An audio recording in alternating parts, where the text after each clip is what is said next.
भारत का कोणार्क सूर्य मंदिर, जिसकी की विशेषता और अद्भुतताओं के कारण वो भारत की संस्कृति में इस तरीके से जुड़ चुका है कि पूरी दुनिया में भी आज देखा जाए तो ऐसा मंदिर देखने को नहीं मिलता, और इसीलिए वो पूरी दुनिया का सबसे बड़ा एस्ट्रोनॉमिक वंडर बन चुका है। रविंद्रनाथ टैगोर ने इस मंदिर के बारे में कुछ अच्छी खासी बातें सुन रखी थी, तो उन्होंने कहा कि क्यों ना मंदिर में खुद जाके वहाँ पर देख लो। तो फिर उन्होंने वो मंदिर खुद जाके विजिट किया, वहाँ पर गए, देखे, तो उन्होंने कहा, वो बोले इस मंदिर के जो पत्थर है ना, वो पत्थर इंसानों की भाषा से ज़्यादा बोलते हैं।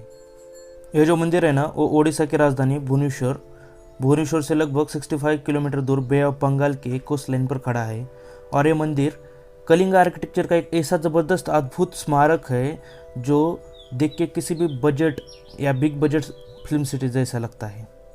कोणार्क, ये जो नाम है ना मंदिर का, वो दो शब्दों को जोड़कर बनाया गया है। कोन यानी कॉर्नर, अर्क यानी सन यानी सूर्य का कोना। इस दोनों शब्दों को जोड़ा जाए तो मिलता है सूर्य का कोना। तो ये मंदिर जो है ना पूरी तरीके से सूर्य के लिए समर्पित है, और इसी यही कारण है कि दुनिया में इससे ज़्यादा और अद्भुत मंदिर कहीं देखने को नहीं मिलता जो कि सूर्य के लिए समर्पित हो। और यही कारण है कि 1984 में यूनेस्को ने अपने वर्ल्ड हेरिटेज लिस्ट में इसे सबसे ऊपर जगह देके इसे अपने लिस्ट में शामिल किया। और यही अद्भुत रीज़नों के कारण अपने इंडियन गवर्नमेंट ने भी अभी इसे 10 रुपये के नोट पर इसे एज ए सिंबल करके जारी कर दिया है। ओडिशा में पहले ईस्टर्न गंगा करके एक साम्राज्य था जिसके राजा थे नरसिम्हा देवन फर्स्ट, और उन्हें नेचर का इस तरीके से लगाव था कि वो लगभग सुबह का उगता हुआ सूरज और रात को शाम को ढलता हुआ सूरज देखना पसंद करते थे। तो फिर वो सूरज के लिए कुछ ऐसा करना चाहते थे जो पूरी तरीके से वो सूर्य के लिए कुछ अर्पण करना चाहते थे। तो उन्होंने अपने साम्राज्य के कुछ बेस्ट आर्किटेक्चर को बुलाया, कारागिर को, और उनको आदेश दिया कि वो कुछ ऐसा बनाए जो कि पूरी तरीके से वो सूर्य के लिए समर्पित हो। तो फिर उन्होंने उस टाइम पे वो मंदिर बनाने के लिए आदेश दिया अपने कारागिर को। तो फिर वो लगभग 1200 कारागिर थे, और उन्होंने अपना मंदिर बनाने का काम शुरू कर दिया 1250 में। 1250 में जब मंदिर बन रहा था तब वहाँ पर एक इंसिडेंट हुआ, ये घटना हुई, और वो घटना पौराणिक कथा बनकर सबके चर्चा में है। और ये कहानी भी काफ़ी खासी वायरल हो चुकी है। तो ये कहानी ये है कि जब एक 1250 में मंदिर बन रहा था 1200 कारीगरों के साथ, तो उन 1200 कारीगरों के ना जो सरदार थे, जो मुखिया थे, वो थे बिस्सू महाराणा। और राजा का आदेश था बिस्सू महाराणा और 1200 कारीगरों को कि जब तक ये मंदिर पूरा नहीं बन जाता तब तक कोई अपने घर को वापस नहीं जाएगा। तो फिर इस शर्त के तहत मंदिर का काम बनना शुरू हुआ, और ये मंदिर बनाते बनाते लगभग 12 साल बीत चुके थे, और ये मंदिर अब तक पूरा नहीं बन रहा था। और उसकी मेन वजह थी जो मंदिर का ऊपर का हिस्सा था, जिससे कि कलश दधी नौती कहते हैं, ये ऊपर का हिस्सा पूरी तरीके से बैठ नहीं रहा था, ये घूम रहा था। इसे पूरा लेफ्ट राइट कॉम्बिनेशन करके बिठाना पड़ता है। अगर लेफ्ट साइड वो बिट गया तो राइट साइड से हिल जाता था, और राइट साइड बैठ गया तो लेफ्ट साइड से हिल जाता था। तो फिर ये घूम रहा था, तो ये बैलेंस नहीं हो रहा था। तो उसी टाइम जो मुखिया थे इन कारागिरों के, बिस्सू महाराणा, उनका बेटा धर्मा वहाँ पर आ जाता है। तो फिर वो वहाँ पर आने के बाद देखता है कि सारे कारागिर और उसके पिता चिंतित होकर बैठे हैं मंदिर के पास। तो उनको पूछता है कि किस वजह से आप इतने चिंतित हैं। तो वो बोलता वो बिस्सू महाराणा बोलते हैं कि जो राजा है उन्होंने कहा है कि 12 साल के अंदर ये मंदिर कंप्लीट होना चाहिए, अगर नहीं होता तो वो उन सभी के सिर धड़ से अलग कर देंगे। तो ये राजा ने कह दिया था। तो सभी कारागिर इसलिए इतने चिंतित थे। तो धर्मा अपने पिता को इस तरह दुखी हालत में नहीं देख सकता था, तो उसने उस दिन कुछ नहीं बोला। लेकिन जब रात होती है तो रात होने के बाद अकेला उस मंदिर के पास जाता है और ऊपर चढ़ता है कलश के पास, और कलश को इस तरीके से फिट करता है, लेफ्ट राइट कॉम्बिनेशन एकदम सही करके इस तरीके से उसने फिट किया। वो अकेला इस पूरे कलश को फिट कर देता है, और जब सुबह होती है तो सभी देखते हैं तो हैरान हो जाते हैं। जो 1200 कारागिर उस कलश को फिट करने का ट्राई कर रहे थे, उन 1200 कारीगर से ये फिट नहीं हो रहा था। और अकेले इस धर्मा ने जो पूरा कलश एकदम सही तरीके से प्रॉपर फिट किया।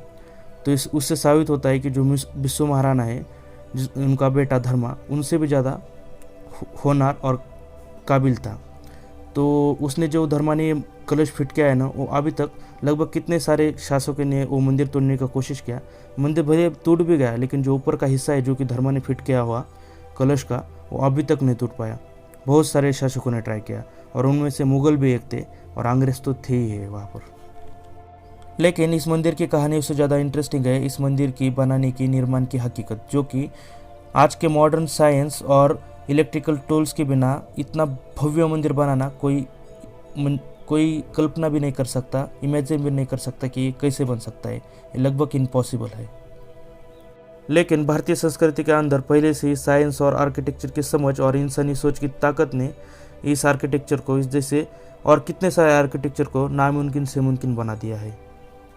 और इस मंदिर की सबसे इंटरेस्टिंग बात यह है कि इस मंदिर की जो शिल्पकलाएँ है इस मंदिर को सूर्य मंदिर का आकार देती है। और ये जो मंदिर है इस मंदिर का हर एक पहलू जो आर्किटेक्चर है वो जुड़ा है आकाश में घटित होने वाली सूर्य की यात्रा पर। आकाश के अंदर जो हमारा सूरज है ना, उसका अंदर जो कुछ भी मूवमेंट होता है उस सूरज के अंदर एक दिन के अंदर, वो सारा मूवमेंट इस मंदिर के ऊपर जैसे कि वैसे उतारा गया है। इसलिए यही कारण है कि ये मंदिर एक एस्ट्रोनॉमिक वंडर बन जाता है। भारतीय संस्कृति के अंदर कहते हैं कि सूरज का वाहन है ना, वो एक रथ है और उस रथ को 7 घोड़े खींचते हैं।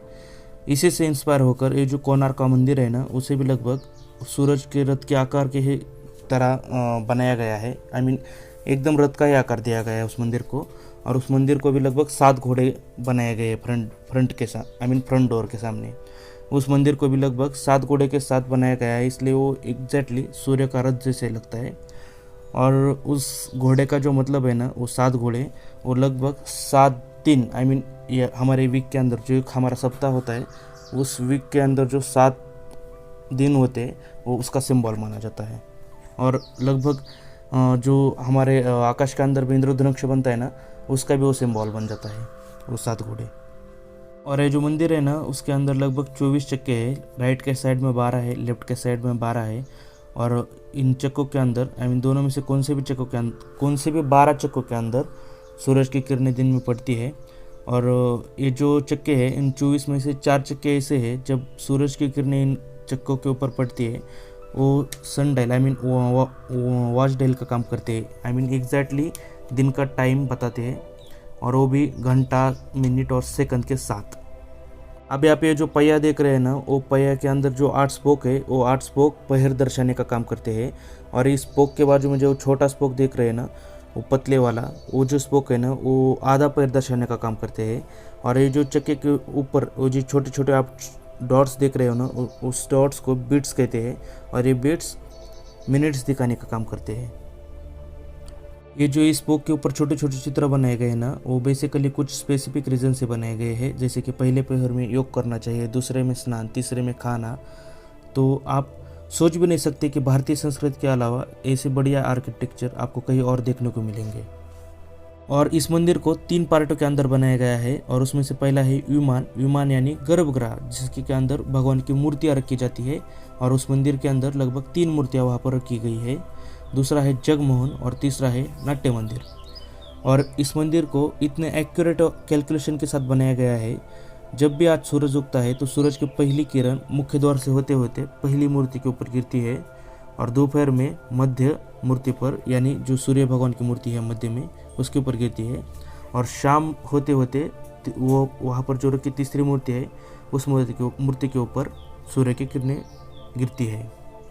इस मंदिर के अंदर की जो 3 मूर्तियाँ हैं, उन मूर्तियों के ऊपर सूरज की किरणें गिरना कोई नॉर्मल बात नहीं है, क्योंकि एक मूर्ति के ऊपर अगर सूरज की किरणें गिरती तो एकदम नॉर्मल बात होती।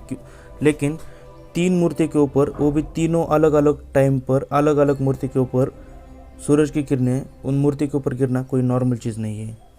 तो ऐसा आर्किटेक्चर देख के साइंटिस्ट काफ़ी हैरान थे, क्योंकि उस समय पर ऐसा आर्किटेक्चर बनाना पॉसिबल ही नहीं था।